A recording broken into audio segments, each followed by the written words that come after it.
Hi hello guys, அனைவருக்கும் வணக்கம். So இன்றைக்கி நம்ம ஜிஎஸ்ல வந்து பார்த்திங்க அப்படின்னா எக்கனாமிக்லேருந்து ஃபுல் டெஸ்ட் வந்து பார்க்க போகிறோம். சரிங்களா? இதுக்கு முன்னாடி வந்து பார்த்திங்க அப்படின்னா ஹிஸ்ட்ரி ஃபுல் டெஸ்ட் வந்து கம்ப்ளீட் பண்ணியிருப்போம். சரிங்களா? ஹிஸ்ட்ரி முடிஞ்சிடுச்சு, ஜியாகிரஃபியுமே முடிஞ்சிடுச்சு. ஸோ இன்றைக்கி வந்து எக்கனாமிக்கில் பார்த்துடலாம். தென் அடுத்து வந்து பாலிட்டி, யூனிட் 6, சயின்ஸ் எல்லாமே வந்து ஃபுல் ரிவிஷன் பார்த்துடலாம். இப்போ தான் நம்ம சேனல் நீங்கள் ஃபஸ்ட் டைம் பார்க்குறீங்க அப்படின்னா மறக்காமல் சப்ஸ்கிரைப் பண்ணிவிட்டு பக்கத்தில் இருக்க பெல் ஐக்கான் ஆளுங்க நோட்டிஃபிகேஷன் கொடுங்க. அப்போ தான் நம்ம போடுற வீடியோ வந்து முன்னாடியே நோட்டிஃபிகேஷனில் வந்துடும்.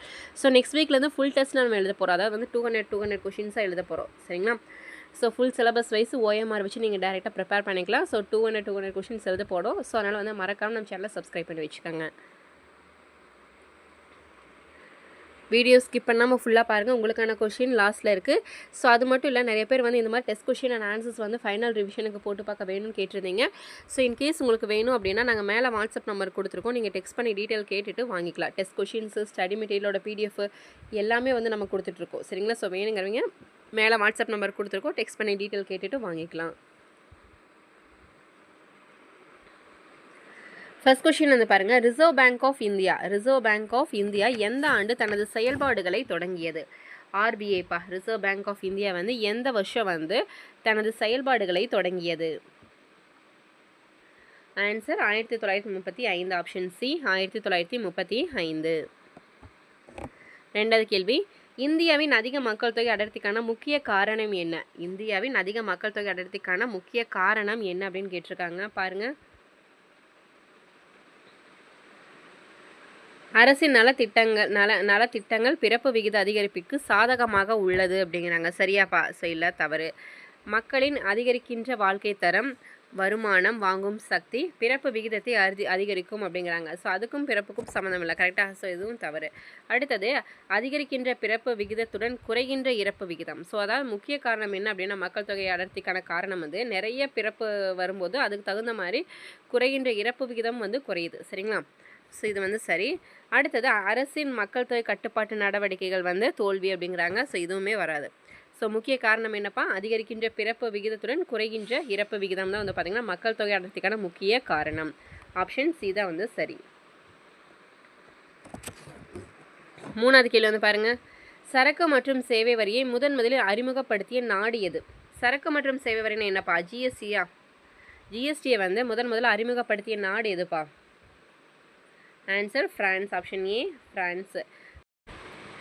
அடுத்த நாலாவது கேள்வி வந்து பாருங்கள். மாற்றி அமைக்கப்பட்ட தேசிய விவசாய பாதுகாப்பு திட்டம் இந்தியாவில் அறிமுகப்படுத்தப்பட்ட ஆண்டு எப்பப்பா? மாற்றி அமைக்கப்பட்ட தேசிய விவசாய பாதுகாப்பு திட்டம் இந்தியாவில் அறிமுகப்படுத்தப்பட்ட காலம்? ஆன்சர் 2010-11. Option A. ஐந்தாவது கேள்வி. ஒரு ஆண்டில் நாட்டின் எல்லைக்குள் உள்ள உற்பத்திக்கு காரணிகளால் உற்பத்தி செய்யப்பட்ட வெளியீடுகளின் மொத்த மதிப்பு எவ்வளோன்னு கேட்டிருக்காங்கப்பா. ஒரு ஆண்டில் வந்து நாட்டின் எல்லைக்குள் உள்ள உற்பத்தி காரணிகளால் உற்பத்தி செய்யப்பட்ட வெளியீடுகளின் மொத்த மதிப்பு எவ்வளோன்னு கேட்டிருக்காங்க. வெளியீடுகளோட மொத்த மதிப்பு எவ்வளோன்னு கேட்டிருக்காங்க. ஸோ பாருங்கள். ஆன்சர் மொத்த உள்நாட்டு உற்பத்தி. ஆப்ஷன் பி மொத்த உள்நாட்டு உற்பத்தி. ஆறாவது கேள்வி. 10வது ஐந்தாண்டு திட்டம், அதாவது வந்து 2002 to 2007 எதுக்கு முன்னுரிமை வழங்கப்பட்டது அப்படின்னு கேட்டிருக்காங்கப்பா. எக்கனாமிக்கை பொறுத்த வரைக்கும் 12 ஐந்தாண்டு திட்டங்களும் வந்து நீங்கள் கண்டிப்பாக படிக்கணும். சரிங்களா? ஸோ அந்த ஐந்தாண்டு திட்டங்களோட காலங்கள் தெரிஞ்சிருக்கணும். அதோட இலக்கு என்ன, நோக்கங்கள் என்னென்ன, அதோட டார்கெட் க்ரோத் எவ்வளவு, அதெல்லாமே நம்ம சக்ஸஸ் க்ரோத் எவ்வளவு எல்லாமே நம்ம கண்டிப்பாக தெரிஞ்சிருக்கணும். சரிங்களா? 10வது ஐந்தாண்டு திட்டம் 2002 to 2007 அதுக்கு எதுக்கு முன்னுரிமை வழங்கப்பட்டது அப்படின்னுக்கிறாங்க. எதுக்கு? வறுமை மற்றும் மக்கள் தொகை வளர்ச்சியை குறைத்தல். வறுமை மற்றும் மக்கள் தொகை வளர்ச்சியை குறைத்தல். ஏழாவது கேள்வி வந்து பாருங்கள். முதல் மனிதவள மேம்பாட்டு அறிக்கையானது 1990ஆம் ஆண்டு நிறுவனத்தால் டேஷ் என்ற பொருளியல் அறிஞரின் வழிகாட்டுதலின்படி வெளியிடப்பட்டது. யாருடைய வழிகாட்டுதலின்படி வெளியிடப்பட்டது? ஆன்சர் முகப் உல் அஹ். சரிங்களா? முகப் உல் அஹ். எட்டாவது கேள்வி வந்து பாருங்கள். பொறுத்துக. ஸோ இது பொறுத்துங்க பார்க்கலாம். கடன் அளவு கட்டுப்பாட்டு முறை. கடன் அளவு கட்டுப்பாட்டு முறை, மறைமுக முறை, கடன் தன்மை கட்டுப்பாட்டு முறை, நேரடி முறை. பணவீக்கத்தை கட்டுப்படுத்த வங்கி வீதம் அதிகரிக்கப்படும். பண வாட்டத்தை கட்டுப்படுத்த வங்கி வீதம் குறைக்கப்படும். சரிங்களா? ஸோ ஆன்சர் என்னப்பா? ஆப்ஷன் ஏப்பா. கடன் அளவு கட்டுப்பாட்டு முறை வந்து மறைமுக முறைன்னு சொல்லுவாங்க. கடன் தன்மை கட்டுப்பாட்டு முறை வந்து நேரடி முறைன்னு சொல்லுவோம். பண வீக்கத்தை கட்டுப்படுத்த வங்கி வீதம் அதிகரிக்கப்படும். பண வாட்டத்தை கட்டுப்படுத்த வங்கி வீதம் குறைக்கப்படும். 9வது கேள்வி வந்து பாருங்க. புதிய தொழிற்கொள்கை புதிய வாணிப கொள்கை எந்த ஆண்டு அறிவிக்கப்பட்டது? புதிய தொழிற்கொள்கை புதிய வாணிப கொள்கை எந்த ஆண்டு அறிவிக்கப்பட்டது? So answer 1991. 10வது கேள்வி. இந்தியாவில் 3 ஆண்டுகள் ஆண்டு திட்டம் நடைமுறைப்படுத்தப்பட்ட காலம் எதுன்னு கேட்டிருக்காங்க. அதாவது வந்து 5 ஆண்டு திட்டங்களில் ஒரு ஒரு 3 வருஷம் மட்டும் பார்த்திங்கன்னா ஓராண்டு திட்டம் நடத்தப்பட்டது. சரிங்களா? அதான் கேட்டுக்கிறாங்க. ஆண்டு திட்டங்கள் நடைமுறைப்படுத்தப்பட்ட அந்த காலம் 3 வருஷம் வந்து பார்த்திங்கன்னா ஓராண்டு திட்டம் நடத்தினாங்க. அந்த வருஷம் அந்த காலம் வந்து எப்போன்னு கேட்டிருக்காங்கப்பா. 1966லேருந்து 69 வரைக்கும் பார்த்திங்க அப்படின்னா ஓராண்டு திட்டங்கள் நடந்தது. வருஷம் 3 வருஷமாக. 11வது கேள்வி வந்து பாருங்கள். பொறுத்துக. வங்கிகள் மற்றும் நடைமுறைப்படுத்தப்பட்ட ஆண்டு. கரெக்டாக? வெனிஸ் வங்கி எப்பப்பா? 1157. இங்கிலாந்து வங்கி வந்து 1694. வங்காள வங்கி 1806. ஆம்ஸ்ட்ராங் வங்கி வந்து பார்த்திங்கன்னா 1609. சரிங்களா? வெனிஸ் வங்கி 1157, இங்கிலாந்து வங்கி 1694, வங்காள வங்கி 1806, ஆம்ஸ்ட்ராங் வங்கி வந்து 1609. ஸோ ஆன்சர் 4, 3, 2, 1 ஆப்ஷன் ஏ தான் வந்து சரி. 12வது கேள்வி வந்து பாருங்கள். ஸோ இதுவும் பொறுத்துக்க தான். சொல்லுங்கள். ஸோ ஒவ்வொரு திட்டங்கள் யாருக்காக எதுக்காக கொண்டு வரப்பட்டது அப்படிங்கிற மாதிரி கொடுத்துருக்காங்க. சுயமிசிதா வந்து பார்த்தீங்க அப்படின்னா எதுக்குப்பா? சிறு கடன் மற்றும் சிறு தொழில் முன்னேற்றம். சுயமிசிதா அப்படிங்கிறது என்னென்னா சிறு கடன் மற்றும் சிறு தொழில் முன்னேற்றம். ஸோ அடுத்து வந்து பாருங்கள். ஸ்டெப் அப்படின்னா என்ன? பெண்களுக்கான வேலைவாய்ப்பு மற்றும் பயிற்சி திட்டம். அடுத்து ஸ்வேதர் அப்படிங்கிறது வந்து பெண்களுக்கான ஒருமைப்பாடு மற்றும் புனிதத்தை தருவது. அடுத்தது சுவேலம்பன் அப்படிங்கிறது வந்து என்னென்னா பெண்களுக்கு பயிற்சி மற்றும் சுயதொழில் புதிய வாய்ப்பு அளிப்பது. சரிங்களா? ஸோ இது நேரம் சரியாக தான் கொடுத்துருக்காங்க. ஃபஸ்ட்டு 2 மட்டும் மாற்றி கொடுத்துருக்காங்க. ஸோ ஆன்சர் வந்து 2, 1, 3, 4பா. சுயமிசிதா அப்படிங்கிறது என்னென்னா சிறுகடன் மற்றும் சிறு தொழில் முன்னேற்றம். ஸ்டெப் அப்படிங்கிறது வந்து பெண்களுக்கான வேலைவாய்ப்பு மற்றும் பயிற்சி திட்டம். ஸ்வேதர் அப்படிங்கிறது பெண்களுக்கான ஒருமைப்பாடு மற்றும் புனிதத்தை தருவது. சுவேலம்பன் அப்படின்னா என்னென்னா பெண்களுக்கு பயிற்சி மற்றும் சுயதொழில் புதிய வாய்ப்பு அளிப்பது. 13வது கேள்வி. இந்திய மக்கள் தொகையானது 1901இல் 238.5 மில்லியனாக இருந்தது. அதே வந்து 2001இல் டேஷ் மில்லியனாக அதிகரித்துள்ளதுன்னு கேட்டிருக்காங்க. எத்தனை மில்லியனாக அதிகரிச்சிருக்குதுப்பா? ஆன்சர் 1027. 14வது கேள்வி பொறுத்துக்க. முட்டை என்ன புரட்சிப்பா? முட்டை வெள்ளி புரட்சி. உரம் சாம்பல் புரட்சி. தேன் பொன் புரட்சி. தோல் பழுப்பு புரட்சி. சரிங்களா? முட்டை வந்து வெள்ளி புரட்சி, உரம் வந்து சாம்பல் புரட்சி, தேன் பொன் புரட்சி, தோல் வந்து பழுப்பு புரட்சி. ஸோ ஆன்சர் ஆப்ஷன் ஏப்பா. 3, 4, 2, 1 தான் சரி. ஸோ அடுத்து 16வது கேள்வி. இந்திய ரூபாயின் புதிய அடையாள குறியீடு டேஸ் மொழி பொறிக்கப்பட்டதன் வாயிலாக கிடைத்ததாகும். இந்திய ரூபாயின் புதிய அடையாள குறியீடு எந்த மொழி பொறிக்கப்பட்ட தன் வாயிலாக கிடைத்ததாகும்? தேவனகிரி ரா மற்றும் ரோமன் ஆர். கரெக்டா? ஆன்சர் ஆப்ஷன் பிப்பா. 17வது கேள்வி. ஜிஎஸ்டி கவுன்சில் தலைவராக யார் செயல்படுகிறார்? ஜிஎஸ்டியில் வந்து ஜிஎஸ்டி கவுன்சில் தலைவராக யார் வந்து செயல்படுகிறார்னு கேட்டிருக்காங்க. யார்ப்பா? நிதி மந்திரி. ஆப்ஷன் சி நிதி மந்திரி. 18வது கேள்வி. தென்கிழக்கு ஆசிய நாடுகளின் சங்கத்தில் அதாவது வந்து ASEAN சொல்லுவாங்க. எத்தனை நாடுகள் உறுப்பினர்களாக உள்ளனர்? தென்கிழக்கு ஆசிய நாடுகளின் சங்கத்தில் வந்து எத்தனை நாடுகள் வந்து உறுப்பினர்களாக உள்ளனர்? ஆன்சர் 10 நாடுகள். ஆப்ஷன் பி 10 நாடுகள். 19வது கேள்வி பொறுத்துக. கால மற்றும் மொத்த மக்கள் தொகையை கொடுத்துருக்காங்கப்பா கோடியில். சரிங்களா? எந்த வருஷம் மொத்த மக்கள் தொகை வந்து கோடியில் கொடுத்துருக்காங்க? சொல்லுங்க. 1971லேருந்து 1981 வரைக்கும் வந்து பார்த்திங்கன்னா எத்தனை மக்கள் தொகை இருந்தது அப்படின்னா 68.5. சரிங்களா? 5 கோடி. அதே வந்து அதுக்கு அடுத்து 1981லேருந்து 1991 வந்து பார்த்திங்க அப்படின்னா 84.2. தென் 1991லேருந்து 2001 வரைக்கும் வந்து பார்த்தோம் அப்படின்னா 102.9. 2001லேருந்து 2011 121 கோடி. சரிங்களா? ஸோ நோட் பண்ணிக்கோங்க. ஸோ இதுக்கான answer 2, 1, 4, 3 option B so question வந்து மறைஞ்சிருக்காட்டி நான் அப்படி டேரெக்டாக ஆன்சர் சொல்லிட்டேன். 20வது கேள்வி வந்து பாருங்கள், SIDBI என்பது என்ன? ஃபுல் எக்ஸ்பான்ஷன் என்னப்பா? SIDBIனா என்ன? Small industries development bank of India. அதாவது வந்து இந்திய சிறு தொழில் வளர்ச்சி வங்கின்னு சொல்லுவாங்க. இந்திய சிறு தொழில் வளர்ச்சி வங்கி. 21வது கேள்வி, ஊரக நலமற்றோர் வேலைவாய்ப்பு உறுதி திட்டம் தொடங்கப்பட்ட ஆண்டு. ஊரக நலமற்றோர் வேலைவாய்ப்பு உறுதி திட்டம் தொடங்கப்பட்ட ஆண்டு 1983. 22வது கேள்வி, பின்வருவனவற்றில் எவை ஒரு நல்ல வரி வித அமைப்பின் இயல்புலாக உள்ளது? இயல்புகள் என்னப்பா சொல்லுங்கள். வரிகள் பொருளாதார வளர்ச்சியை ஊக்குவிக்கும் காரணியாக உள்ளது. வரிகள் பொருளாதார வளர்ச்சியை ஊக்குவிக்கும் காரணியாக உள்ளது, சரிதான். 2வது, வரிகள் பொருளாதார நிலைப்புத்தன்மை உறுதி செய்வதாக உள்ளது. பொருளாதார நிலைப்புத்தன்மை உறுதி செய்வதாக உள்ளது வந்து இது வரிகள் தான். ஸோ ரெண்டுமே சரிப்பா. ஆப்ஷன் சி, இரண்டுமே சரிதான். 23வது கேள்வி, இந்திய ரிசர்வ் வங்கியின் முதல் கவர்னர் யார்? இந்திய ரிசர்வ் வங்கியின் முதல் governor sir Osborne Smith. Option A, sir Osborne Smith அவர்கள். 24, ஜன்தன் திட்டத்தின் குறிக்கோள் என்ன? ஜன்தன் திட்டத்தின் முக்கிய குறிக்கோள் என்னப்பா? பாருங்க, அனைவரையும் உள்ளடக்கிய பொருளாதார முன்னேற்றம். ஆப்ஷன் ஏப்பா. ஜன்தன் திட்டத்தோட முக்கிய நோக்கம் என்னன்னா அனைவரையும் உள்ளடக்கிய பொருளாதார முன்னேற்றம். 25வது கேள்வி, இந்தியாவில் முதல் திட்டக்குழு யாருடைய தலைமையில் அமைக்கப்பட்டது? இந்தியாவில் முதல் திட்டக்குழு வந்து யாருடைய தலைமையில் அமைக்கப்பட்டது? ஜவஹர்லால் நேரு அவர்கள் தலைமையில் வந்து அமைக்கப்பட்டது. 26, பொறுத்துக. ஸோ பாருங்கள், கோத்தாரி கல்விக்குழு, ராஜச்செல்லையா நிதிக்குழு, ஜவஹர்லால் நேரு திட்டக்குழு, MS சுவாமிநாதன் பசுமை புரட்சி. சரிங்களா? ஸோ அதுக்கான ஆன்சர் என்னப்பா? ஆப்ஷன் பிப்பா. சரியா? கோத்தாரி வந்து கல்விக்குழு, ராஜச்செல்லையா நிதிக்குழு, ஜவஹர்லால் நேரு அவர்கள் திட்டக்குழு, MS சுவாமிநாதன் பசுமை புரட்சி. ஸோ இந்த மாதிரி பொறுத்துக்க வந்து அதிகமாக கேட்குறாங்க எக்கனாமிக்கில், நோட் பண்ணிக்கோங்க. 27, நுகர்வோர் பாதுகாப்பு சட்டம் டேஸ் என அழைக்கப்படுகிறது. நுகர்வோர் பாதுகாப்பு சட்டம் ஸோ என்னன்னு சொல்லுவோம்? நுகர்வோரின் மகா சாசனம் அப்படின்னு சொல்லுவாங்க. நுகர்வோரின் மகா சாசனம் அப்படின்னு சொல்லுவாங்க.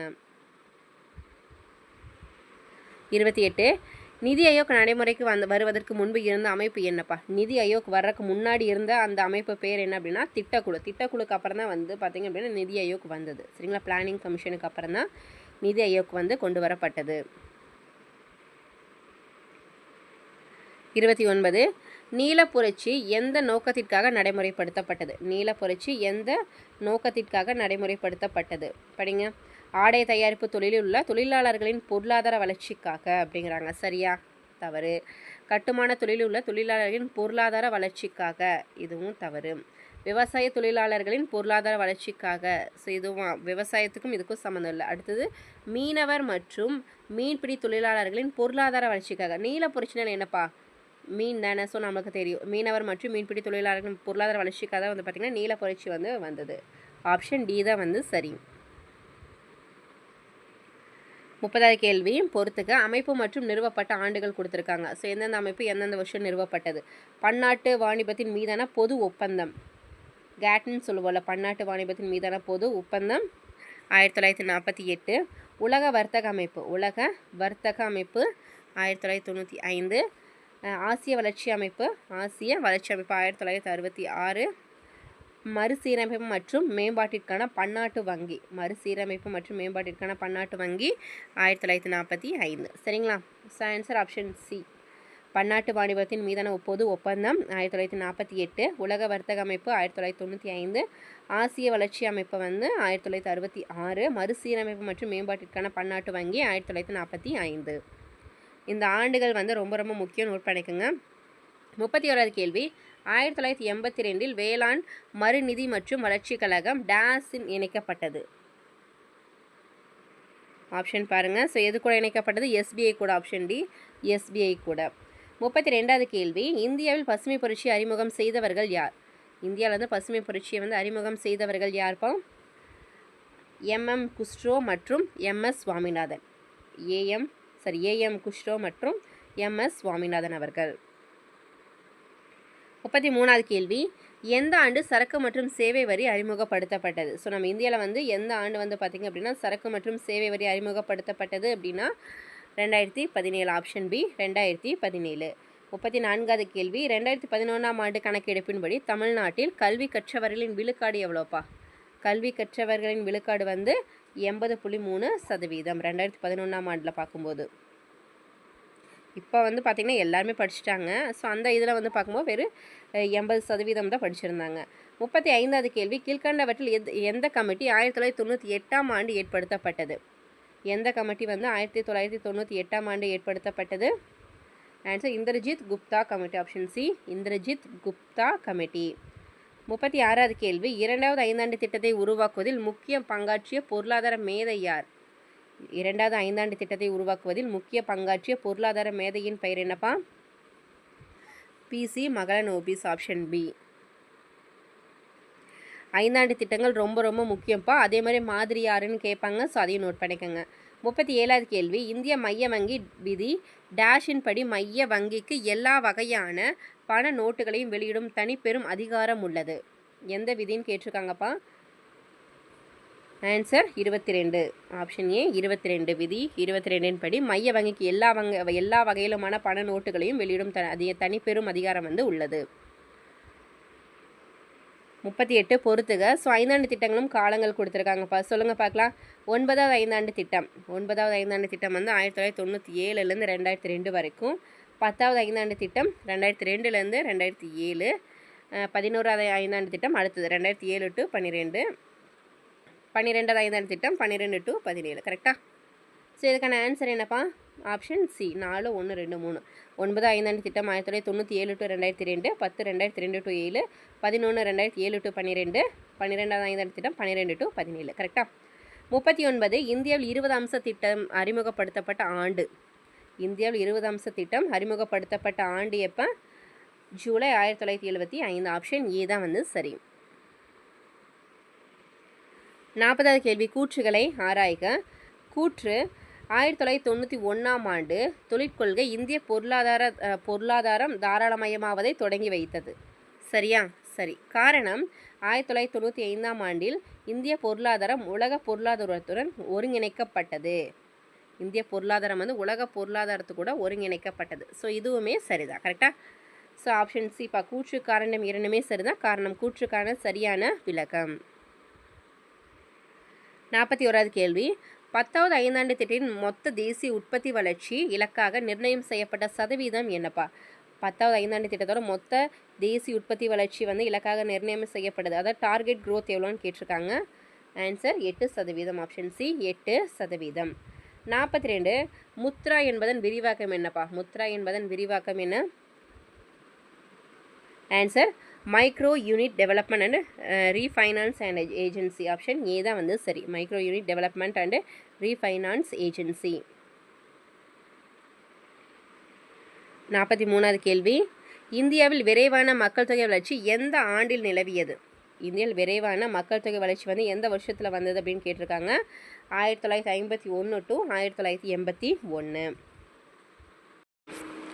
44வது கேள்வி, 1999ஆம் ஆண்டு அரசானது ஒரு புதிய திட்டம் மூலம் பள்ளி மாணவர்களுக்கு நல்ல சுகமான வாழ்வளிக்க தீர்மானிக்கப்பட்டது. அது என்ன திட்டம்? 1999ஆம் ஆண்டு அரசானது ஒரு புதிய திட்டம் மூலம் பள்ளி மாணவர்களுக்கு நல்ல சுகமான வாழ்வளிக்க தீர்மானிக்கப்பட்டது. அது என்ன திட்டம்? வாழ்வொளி திட்டம். ஆப்ஷன் ஏ வாழ்வொளி திட்டம். 45 பண்டங்கள் மற்றும் சேவை வரிகளுக்கு முன்னர் தமிழ்நாடு அரசுக்கு அதிகமான வருவாய் அளித்த வரி எது? பண்டங்கள் மற்றும் சேவை வரிகளுக்கு முன்னர் தமிழ்நாடு அரசுக்கு அதிகமான வருவாய் அளித்த வரி வந்து பொது விற்பனை வரி. ஆப்ஷன் டி பொது விற்பனை வரி. 46 பின்வரும் எவ்வேளாண்மை உற்பத்தி இந்தியாவின் அதிகமான ஏற்றுமதி மதிப்பை தருகிறது? ஸோ இது உங்களுக்கான கொஷின் தான் பாஸ். ரொம்ப ரொம்ப முக்கியமான கேள்வி. ஸோ என்ன அப்படின்னா எந்த வேளாண்மை உற்பத்தி வந்து இந்தியாவின் அதிகமான ஏற்றுமதி மதிப்பை தருகிறது? சொல்லுங்கள் பார்க்கலாம். 47 தங்க நாட்கார திட்டம். தங்க நாட்கார திட்டம் எந்த போக்குவரத்தில் ஒரு பெரிய முயற்சி ஆகும்? தங்க நாட்கார திட்டம்னு சொல்லுவோம்ல, எந்த போக்குவரத்துக்குப்பா? சாலை போக்குவரத்து. ஆப்ஷன் டி சாலை போக்குவரத்து. 48 இந்தியாவில் மறைமுக வேலையின்மை அதிகமாக காணப்படுவது? ஆப்ஷன்ஸ் பாருங்க. வேளாண் துறையில். ஆப்ஷன் பி வேளாண் துறையில். 49 முதலாவது ஐந்தாண்டு திட்டம் டேஸுக்கு அதிக அளவு முக்கியத்துவம் அளித்தது. முதலாவது ஐந்தாண்டு திட்டம் வந்து எதுக்கு வந்து அதிக அளவு முக்கியத்துவம் அளித்தது? ஆன்சர் விவசாயம். ஆப்ஷன் பி விவசாயம். 50வது கேள்வி 11வது ஐந்தாண்டு திட்ட காலத்தில் இந்தியாவின் உள்நாட்டு உற்பத்தி பெருகிய சதவீதம் எவ்வளவுன்னு கேட்டிருக்காங்கப்பா. 11வது ஐந்தாண்டு திட்ட காலத்தில் இந்தியாவின் உள்நாட்டு உற்பத்தி பெருகிய சதவீதம் வந்து 7.9%. Option B. 51வது கேள்வி இரட்டை தன்மையுள்ள இந்திய பொருளாதாரம் எதை குறிக்கிறது? இரட்டை தன்மையுள்ள இந்திய பொருளாதாரம் எதை குறிக்கின்றது? வளர்ந்த மற்றும் வளர்ச்சி பெறாத பொருளாதாரங்களை ஒருங்கிணைந்து. வளர்ந்த மற்றும் வளர்ச்சி பெறாத பொருளாதாரங்கள் ஒருங்கிணைந்து. ஆப்ஷன் ஏ தான் வந்து சரி. இரட்டை தன்மையுள்ள இந்திய பொருளாதாரம் அப்படின்னா. 52 2018 19 நிதியாண்டின் முதல் காலாண்டில் இந்தியாவின் மொத்த உள்நாட்டு உற்பத்தி எவ்வளவு? 2018 to 19 அந்த நிதியாண்டில் முதல் காலாண்டில் இந்தியாவின் மொத்த உள்நாட்டு உற்பத்தி வந்து 8.2%. Option D 8.2%. 53 தவறாக பொருந்தியதை கண்டுபிடிக்க. தவறாக எதுப்பா? வெண்மை புரட்சின்னு என்னப்பா? பால் தான். பசுமை புரட்சினா உணவு தானியம் சரிதான். நீல புரட்சினா மீன், இதுவும் சரிதான். மஞ்சள் புரட்சி அப்படின்னா என்னப்பா? பூக்கள் அப்படிங்கிறாங்க. பூக்கள் மஞ்சள் புரட்சியாக வராதில்ல. ஸோ எண்ணெய் வித்துக்கள் ஸோ அதானே வரும். ஸோ இது வந்து தவறு. ஆப்ஷன் டி தான் வந்து தவறாக கொடுத்துருக்காங்க. 54 பின்வரும் இணைகளை கருத்தில் கொள்க. ஸோ இது வந்து சொல்லுங்க பார்க்கலாம். இரும்பு தொழிற்சாலை வந்து சேலமாப்பா? இரும்பு தொழிற்சாலை சேலம் சரிதான். சர்க்கரை தொழில் வந்து மகாராஷ்டிரா அப்படிங்கிறாங்க. சர்க்கரை தொழில் வந்து மகாராஷ்டிரா கரெக்டாக சரிதான். பெட்ரோலியம் சிமெண்ட் அப்படின்னு கொடுத்துருக்காங்க. ஸோ இது வந்து தவறு. கரெக்டாக ஆன்சர் ஆப்ஷன் பி தான் வந்து சரி. 55வது கேள்வி முதலாவது இந்திய தொழில்நுட்ப கழகம் துவங்கப்பட்ட இடம். முதலாவது இந்திய தொழில்நுட்ப கழகம் துவங்கப்பட்ட இடம் வந்து எதுப்பா? கோராக்பூர். Option D. 56 கலப்பு பொருளாதாரம் என்றால் என்ன? கலப்பு பொருளாதாரம்னா என்னப்பா? தனியார் துறை மற்றும் பொதுத்துறை ரெண்டும் சேர்ந்தது இது கலப்பு பொருளாதாரம். 57வது கேள்வி புதிய கல்விக் கொள்கையை அறிமுகப்படுத்தியவர் யார்? புதிய கல்விக் கொள்கையை அறிமுகப்படுத்தியவர் ராஜீவ்காந்தி அவர்கள். ஆப்ஷன் ஏ ராஜீவ்காந்தி அவர்கள். 58 பொறுத்துக. ஸோ இது ரொம்ப முக்கியமான பொறுத்துகப்பா. ஸோ பாருங்கள் ஃபர்ஸ்ட் ஒன் மார்க்கிய அணுகுமுறை சிந்தனையாளர். மார்க்கிய அணுகுமுறை சிந்தனையாளர் வந்து யாருன்னா ஆண்டோனியா கிராம்ஸ்கி கரெக்டாக. ஸோ அடுத்து பொருளியல் அணுகுமுறை சிந்தனையாளர் வந்து பிரடெரிக் எங்கெல்ஸ். வரலாற்று அணுகுமுறை சிந்தனையாளர் வந்து ஸ்பைன் சொல்லுவோமா. நிறுவன அணுகுமுறை சிந்தனையாளர் வந்து ஜேம்ஸ் பிரைஸ். ஸோ ஆன்சர் வந்து 4 1 2 3. ஆப்ஷன் சி 4 1 2 3 தான் சரி. 59 பின்வருவனவற்றுள் வங்கித்துறையினை மின்னணுப்படுத்துவதற்காக காரணமான காரணிகள் வந்து எதுன்னு கேட்டிருக்காங்க. பின்வருவனவற்றுள் வங்கித்துறையினை மின்னணுப்படுத்துவதற்கு காரணமான காரணிகள் வந்து எதுன்னு கேட்டிருக்காங்க. பசு சொல்லுங்க எது வரும்? நுகர்வோரின் நடவடிக்கைகளில் மாறுதல், நிதியில் உள்ளடக்கம் மற்றும் அரசின் முயற்சி, அதிக அளவில் ஸ்மார்ட் கைபேசி பயன்படுத்துதல். ஸோ இதெல்லாமே வரும் கரெக்டாக. ஸோ ஆன்சர் ஆப்ஷன் டி அனைத்துமே சரிதான். முக்கியமான காரணிகள். 60வது கேள்வி இந்திய தொழில் நிதிக் கழகம் இந்தியாவில் எப்பொழுது ஏற்படுத்தப்பட்டது? ஆன்சர் ஜூலை 1 1948. ஆப்ஷன் பி தான் வந்து சரி.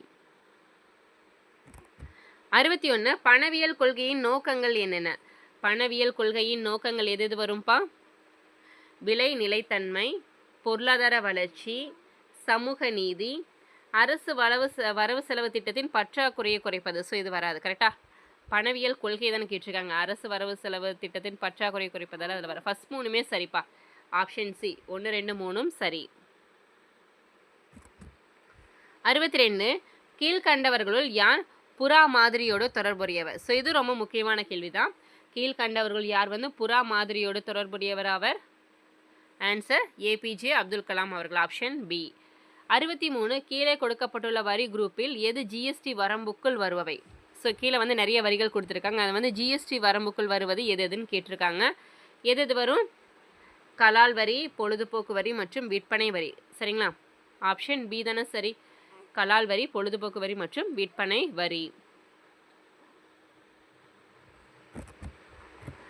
64 கிசான் கடன் அட்டை. கிசான் கடன் அட்டை கீழே கொடுக்கப்பட்டுள்ள நபருக்கு யாருக்கு தகுதியுடையது? கிசான் கடன் அட்டை வந்து யாருக்கு தகுதியுடையதுன்னு கேட்டிருக்காங்க. ஸோ சொல்லுங்கள், யார் யாருக்கு வரும்? அனைத்து விவசாயிகளுக்கும் வரும், பயிரிடுவோர் பங்குதாரருக்கும் வரும், குத்தகைக்காரர். ஸோ எல்லாத்துக்குமே வரும். Option D. கிசான் கடன் அட்டை வந்து அனைத்து விவசாயிகளுக்கும் வரும், பயிரிடுவோர் பங்குதாரருக்கும் வரும், குத்தகைதாரருக்கும் வரும். Answer option D.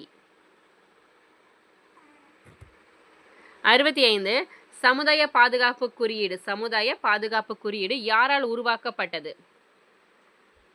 யாரால் உருவாக்கப்பட்டது? ஆன்சர் ஆப்ஷன் ஏ, ஆசிய வளர்ச்சி வங்கி. 66 பொறுத்துக. சிறப்பு பொருளாதார மண்டல கொள்கை 2000, புதிய பன்னாட்டு வாணிப கொள்கை 2015, பொருள் மற்றும் பணி வரி சட்டம் 2017, நரசிம்ம கமிட்டி 1991. சரிங்களா? ஆன்சர் ஆப்ஷன் ஏ பா, 2, 3, 4, 1 தான் சரி. சிறப்பு பொருளாதார மண்டல கொள்கை 2000, புதிய பன்னாட்டு வாணிப கொள்கை 2015, பொருள் மற்றும் பணி வரி சட்டம் 2017, நரசிம்ம கமிட்டி வந்து 1991. ஸோ ஆன்சர் ஆப்ஷன் ஏ தான் வந்து சரி. 67 வந்து பாருங்க, சுதந்திரத்திற்கு முன் இந்தியாவில் எந்த வருடம் இரும்பு மற்றும் எஃகு தொழிற்சாலை ஆரம்பிக்கப்பட்டது? சுதந்திரத்துக்கு முன்னாடி வந்து இந்தியாவில் எந்த வருஷம் வந்து இரும்பு மற்றும் எஃகு தொழிற்சாலை ஆரம்பிக்கப்பட்டது? 1905. Option A 1905. 68 நபார்ட் வங்கி. நபார்ட் வங்கி எந்த குழு பரிந்துரையால் கொண்டு வரப்பட்டது? நபார்ட் வங்கி எந்த குழுவோட பரிந்துரையால் கொண்டு வரப்பட்டது? சிவராமன் குழு. ஆப்ஷன் பி, சிவராமன் குழு. ஆப்ஷன் பி தான் வந்து சரி. 69 நிதி ஆயோக் கருத்துப்படி கீழ்காணவற்றுள் எது சரியான கூற்று? நிதி ஆயோக் கண்டிப்பாக நம்ம தெரிஞ்சிருக்கணுங்க. ஸோ அதில் வந்து சொல்லுங்க பார்க்கலாம், எது வந்து சரியாக வரும்? இந்தியாவின் வளர்ச்சி நோக்கங்களை மாற்றுகை செய்வது. இந்தியாவோட வளர்ச்சி நோக்கங்களை வந்து மாற்றுகை செய்வது சரிதான். வளர்ச்சி மற்றும் முன்னேற்றத்தை மேம்படுத்துவது அப்படிங்கிறாங்க. சரியா? ஸோ இல்லை. ஸோ அது வந்து அதில் வராது. ஸோ நிதி ஆயோக்கில் வந்து ஆப்ஷன் ஏ மட்டும்தான் வரும். First one. 70வது கேள்வி, தென்கிழக்காசிய நாடுகளின் கூட்டமைப்பான ஆசியாவின் தலைமையகம் அமைந்துள்ள நாடு எது? தென்கிழக்காசிய நாடுகளின் கூட்டமைப்பான ஆசியாவின் தலைமையகம் அமைந்துள்ள நாடு வந்து இந்தோனேஷியா. Option C, Indonesia. 71வது கேள்வி, கீழ்கண்டவைகளுள் எவை நேர்முக வரிக்கான எடுத்துக்காட்டு அல்ல? கொஷின் கரெக்டாக படித்து பார்த்து ஆன்சர் பண்ணுங்கப்பா. நேர்முக வரிக்கான எடுத்துக்காட்டு அல்லன்னு கொடுத்துருக்காங்க. எது வரும்? வருவாயின் மீதான வரிகள் வரும், சொத்தின் மீதான வரிகள், வாரிசுரிமைக்கான மீதான வரிகள், இதெல்லாம் வந்து பாருங்கள் நேர்முக வரிகள் தான். எது இல்லை அப்படின்னா கேளிக்கை மீதான வரிகள். ஸோ என்டர்டைன்மெண்ட் வந்து அதில் வராது. கரெக்டாக ஆப்ஷன் டி தான் வந்து சரி. 72 எந்த 5 ஆண்டு திட்ட காலத்தில் தேசிய முன்னேற்ற சபை ஆரம்பிக்கப்பட்டது? எந்த 5 ஆண்டு திட்ட காலத்தில் வந்து தேசிய முன்னேற்ற சபை ஆரம்பிக்கப்பட்டது? முதல் 5 ஆண்டு திட்டம். ஆப்ஷன் ஏ, முதல் 5 ஆண்டு திட்டம். 73 கீழ்கண்டவற்றுள் இந்தியாவில் பணத்தை அச்சிட்டு வெளியிடும் அதிகாரம் யாருடையது? இந்தியாவில் வந்து பணத்தை அச்சிட்டு வெளியிடும் அதிகாரம் யாருடையது? Reserve Bank of India, RBI தான். Option A, Reserve Bank of India. 74 கீழே கொடுக்கப்பட்டுள்ளவைகளில் எது தங்க புரட்சியோடு இணைக்கப்பட்டுள்ளது? தங்க புரட்சினா எதுப்பா? ஆன்சர் தோட்டக்கலை. தங்க புரட்சியோடு இணைக்கப்பட்டுள்ளது. சரிங்களா? 75 நிகழ்வு மற்றும் ஆண்டுகள் கொடுத்துருக்காங்க. ஸோ ஹிஸ்ட்ரி ஆஃப் எக்கனாமிக்கு ஐஎன்எம் எல்லாத்துலேயும் வந்து பார்த்திங்கன்னா இந்த நிகழ்வுகள் எல்லாமே ரொம்ப ரொம்ப முக்கியம்ப்பா. ஆண்டுகளும் முக்கியம். சரிங்களா? பிரிவினை ஆண்டு. பிரிவினை ஆண்டு அப்படின்னா எதுப்பா? 1921. தொழிற்கொள்கை புரட்சி 1956. திட்டக்குழு அமைத்தல் 1950. 14 வணிக வங்கிகள் தேசியமயமாக்கப்பட்டது 1969. சரிங்களா? ஸோ இதுக்கான ஆன்சர் ஆப்ஷன் பி பா, 2, 4, 1, 3 தான் சரி. பிரிவினை ஆண்டு 1921, தொழிற்கொள்கை புரட்சி 1956, திட்டக்குழு அமைத்தல் 1950, 14 வணிக வங்கி வந்து தேசியமயமாக்கப்பட்டது 1969. 76 வந்து பாருங்க, இந்திய மைய வங்கியின் சட்டம் இயற்றிய வருடம். இந்திய மைய வங்கியின் சட்டம் இயற்றிய வருடம் வந்து எந்த வருஷம்ப்பா? 1934. அடுத்த பொறுத்துக்கு வந்து பாருங்க, கிராமப்புற இளைஞருக்கான வேலைவாய்ப்பு பயிற்சி. கிராமப்புற இளைஞருக்கான வேலைவாய்ப்பு பயிற்சி வந்து 1979. தேசிய ஊரக வேலைவாய்ப்பு திட்டம் 1980, 79, 80. சரிங்களா? ஜவஹர் வேலைவாய்ப்பு திட்டம். ஜவஹர் வேலைவாய்ப்பு திட்டம் 1989. ஊரக நிலமற்றோர் வேலைவாய்ப்பு உறுதி திட்டம் 83. சரிங்களா? ஸோ இதுக்கான ஆன்சர் என்னப்பா? Option C 3, 1, 4, 2. கிராமப்புற இளைஞருக்கான வேலைவாய்ப்பு பயிற்சி வந்து 1979. தேசிய ஊரக வேலைவாய்ப்பு திட்டம் 1980. ஜவஹர் வேலைவாய்ப்பு திட்டம் 1989. ஊரக நிலமற்றோர் வேலைவாய்ப்பு உறுதி திட்டம் 1983. 78 கூற்றுகளை ஆராய்க. கூற்று: இந்தியாவில் பசுமை புரட்சி திட்டம் சில மாநிலங்களுக்கு மட்டுமாக சுருக்கப்பட்டு விட்டது. சில மாநிலங்களுக்கு மட்டுமே வந்து சுருக்கப்பட்டு விட்டது. சரியா? சரிதான். காரணம்: குறிப்பிட்ட 5 பயிர்களுக்கு மட்டுமே பசுமை புரட்சி அறிமுகப்படுத்தப்பட்டது. ஒரு 5 பயிர்களுக்கு மட்டும்தான் வந்து பார்த்தீங்க அப்படின்னா பசுமை புரட்சி அறிமுகப்படுத்தப்பட்டது. ஸோ இதுவும் சரிதான். கூற்று காரணம் இரண்டுமே சரிதான். காரணம் கூற்றுக்கான சரியான விளக்கம் ஆப்ஷன் சி தான் சரி. 79 பதிவு செய்யப்பட்ட நிறுவனங்கள் மற்றும் தொழில் நிறுவனங்கள் மீது விதிக்கப்படும் வரி எதுப்பா? பதிவு செய்யப்பட்ட நிறுவனங்கள் மற்றும் தொழில் நிறுவனங்கள் மீது விதிக்கப்படும் வரி வந்து என்ன வரி? தொழில் வரி. ஆப்ஷன் பி தொழில் வரி. 80வது கேள்வி: இந்தியாவின் எந்த 5 திட்டம் சமூக நீதி மற்றும் சமநிலையுடன் கூடிய வளர்ச்சி என்பதை தன்னுடைய அடிப்படை நோக்கமாக கொண்டிருந்தது? இது ரொம்ப ரொம்ப முக்கியம் பாரு, நிறைய டைம் ரிப்பீட்டாக கேட்டிருக்காங்க. ஸோ எந்த 5 திட்டம்? 9வது 5 திட்டம். ஆப்ஷன் சி 9வது 5 திட்டம். அடுத்து 81வது கேள்வி: 1901 முதல் 1946 வரை பிரிக்கப்படாத இந்தியாவின் நாட்டு வருமானத்தின் போக்கு வளர்ச்சி விகிதம் என்ன? பிரிக்கப்படாத இந்தியாவின் நாட்டு வருமானத்தோட போக்கு வளர்ச்சி விகிதம் வந்து எவ்வளவுப்பா? 1.2%. ஆப்ஷன் பி தான் வந்து சரி. 82 உலக சர்க்கரை உற்பத்தியில் வந்து எத்தனை விழுக்காட்டினை இந்தியா பெற்றுள்ளது? எத்தனை விழுக்காடு? 15 விழுக்காடு. Option C 15%. 83 உலக நுகர்வோர் தினம் எப்பொழுது கொண்டாடப்படுகிறது? உலக நுகர்வோர் தினம் எப்பொழுது கொண்டாடப்படுகிறது? மார்ச் 15. Option A March 15. 84 கீழ்கண்ட கூற்றை கவனி. 11வது 5 திட்டத்தை பற்றி கொடுத்துருக்காங்கப்பா. ஸோ ஒவ்வொரு 5 திட்டங்களும் ரொம்ப ரொம்ப முக்கியம். வருஷங்கள், டார்கெட், க்ரோத் கண்டிப்பாக நம்ம தெரிஞ்சிருக்கணும். சரிங்களா? பெண் மற்றும் குழந்தைகளின் விகிதாச்சாரம் 0 முதல் 6 வயது வரை உள்ள குழந்தைகளின் எண்ணிக்கை 935ஆக 2018-12 ஆண்டில் வந்து 935ஆக இருந்தது. 950ஆக 2016-17 வந்து உயர்ந்ததுங்கிறாங்க. சரியாப்பா? சரி. 2வது அரசின் திட்டங்கள் குறைந்தபட்சம் 33% நேரடியாகவோ மறைமுகமாகவோ பெண்கள் மற்றும் குழந்தைகளுக்கு போய் சேர்வதை உறுதி செய்கிறது. இதுவுமே சரிதானப்பா? சரிதான். ஆன்சர் ஆப்ஷன் சி இரண்டுமே சரிதான். 85வது கேள்வி: இந்தியாவில் எந்த 5 திட்டத்துக்கு பிறகு திட்ட விடுமுறை அளிக்கப்பட்டது? இந்தியாவில் எந்த 5 திட்டத்துக்கு பிறகு திட்ட விடுமுறை அளிக்கப்பட்டது?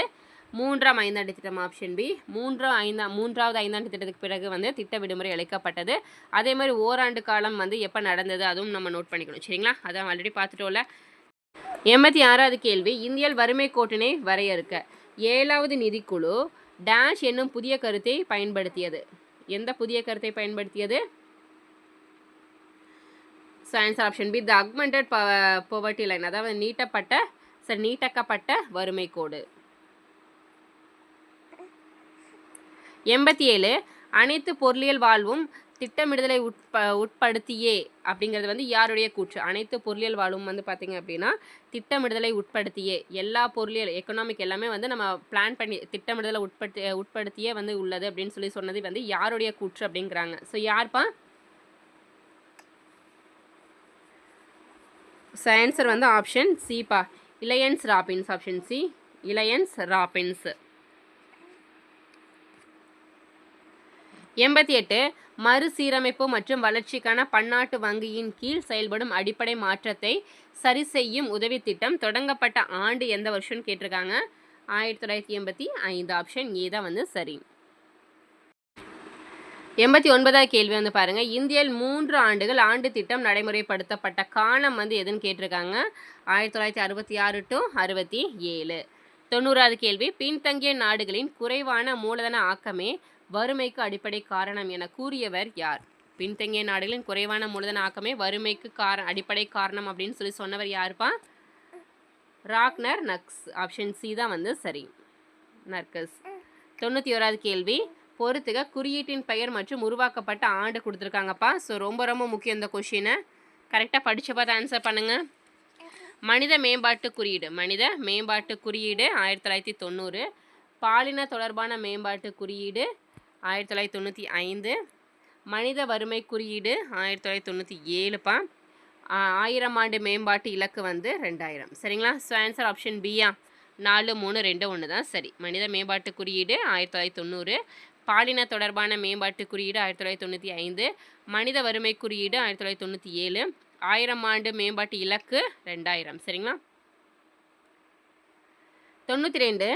தமிழக அரசின் முதல் மனிதவள மேம்பாட்டு அறிக்கை வெளியிடப்பட்ட ஆண்டானது எப்போ? தமிழக அரசின் முதல் மனிதவள மேம்பாட்டு அறிக்கை வெளியிடப்பட்ட ஆண்டானது 2003. Option D 2003. 93வது கேள்வி. மக்கள் தொகை காரணமாக நிலத்தில் உண்மையில் தேவைப்படுவதை விட அதிகமான நபர்கள் வேலை செய்கிறார்கள். அது டேஷ் ஆகும். ஆன்சர் மறைமுக வேலையின்மை. மறைமுக வேலையின்மை.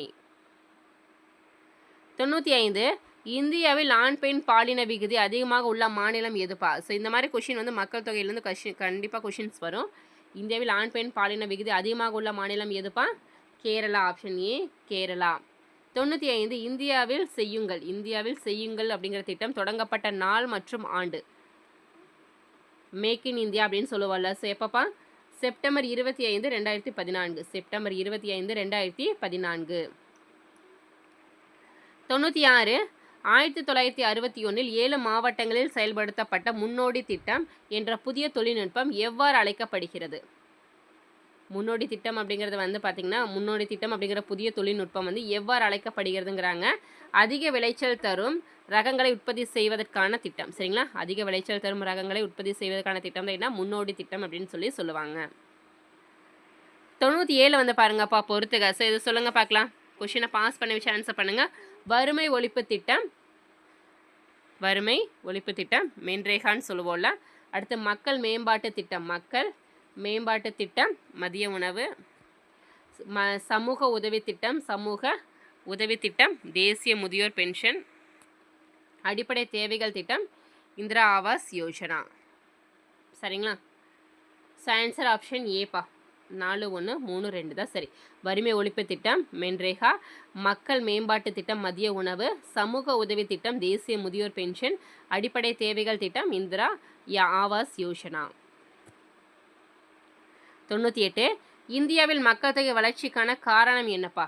மக்கள் தொகை வளர்ச்சிக்கான காரணம் என்னென்னா, இறப்பு விகிதம் வந்து குறையிறது, குறைந்த கல்வியறிவு, காலம் தாழ்ந்த திருமணம் வராது. சரிங்களா? மக்கள் தொகை வளர்ச்சிக்கான காரணம் என்னென்னா, பிறப்பு விகிதம் அதிகமாகுது, இறப்பு விகிதம் கம்மியாக இருக்குது. அதனால தான் வந்து மக்கள் தொகை வந்து வளர்ச்சியாகுது. சரிங்களா? ஸோ ஃபஸ்ட்டு 2மே சரிங்க. ஸோ ஃபஸ்ட்டு 2 மட்டும்தான் சரி. 1, 2 மட்டுமே சரி. 99வது கேள்வி வந்து பாருங்கள். வேளாண்மைக்கான பிரத்யேக வரவு செலவு திட்டத்தின் குறிக்கோள் எவை? ஸோ எது குறிக்கோளாக இருந்தது? வேளாண்மையை லாபகரமான தொழிலாக ஊக்குவிப்பது. சரிதான். தமிழ்நாட்டில் விவசாயிகளின் நலனை உயர்த்துவது. சரிதான். வேளாண்மையில் இயந்திரமயமாக்கலை கட்டுப்படுத்துவது. இயந்திரமயமாக்கலை கட்டுப்படுத்துவது சரியா தவறு? ஸோ ஃபஸ்ட்டு 2மே சரிப்பா. ஆப்ஷன் ஏ சரி. Option C. So last one வந்து பாருங்கள். 100வது கேள்வி. மனிதவள மேம்பாட்டு குறியீட்டில் தமிழ்நாட்டில் எந்த மாவட்டம் மிகவும் பின்தங்கியுள்ளது? மனிதவள மேம்பாட்டு குறியீட்டில் தமிழ்நாட்டில் எந்த மாவட்டம் வந்து மிகவும் பின்தங்கி உள்ளது அப்படின்னா அரியலூர் மாவட்டம். ஆப்ஷன் ஏ அரியலூர் மாவட்டம். சரிங்களா? ஸோ இன்றைக்கான 100 வினாக்கள் வந்து எக்கனாமிக்கில் பார்த்துருக்கோம். இதில் வந்து பார்த்திங்கன்னா உங்களுக்கான ஒரு கொஷினும் கொடுத்துருக்கேன். ஸோ அதுவுமே ஆன்சர்ஸ் பண்ணிவிட்டு உங்களோட மார்க்ஸ் எத்தனை கொஷின்ஸ் வந்து கரெக்டாக இருக்குன்னு உங்களோட மார்க்ஸை மறக்காமல் கமெண்ட் பண்ணுங்கள். ஸோ அடுத்தடுத்து என்னென்ன டெஸ்ட்டு பார்க்கலான்னு சொல்லுங்கள். உங்களுக்கு எதாவது டவுட் இருந்ததுன்னா கூட நீங்கள் கேட்கலாம். சரிங்களா? ஸோ நம்ம வந்து டெஸ்ட் கொஷின் அண்ட் ஆன்சர்ஸ் வந்து பிடிஎஃப் கொடுத்துட்ருக்கோம் அப்படின்னு நான் சொல்லியிருந்தேன். உங்களுக்கு வேணும்னா மேலே வாட்ஸ்அப் நம்பர் கொடுத்துருக்கோம். டெக்ஸ்ட் பண்ணி டீட்டெயில் வந்து கேட்டுக்கலாம். நம்ம ஸ்டடி மெட்டீரியலுமே கொடுத்துட்ருக்கோம். வெறும் 400 ரூபீஸில் ஸ்டடி மெட்டீரியலோட பிடிஎஃப்பும் கொடுக்குறோம். அது வேணுங்கிறவங்க கலெக்ட் பண்ணிக்கலாம். சரிங்களா? ஓகே கைஸ், இந்த வீடியோ உங்களுக்கு பிடிச்சி மறக்காமல் லைக் பண்ணுங்கள், சப்ஸ்கிரைப் பண்ணுங்கள், உங்கள் ஃப்ரெண்ட்ஸ்க்கு ஷேர் பண்ணிடுங்க. தேங்க்யூ.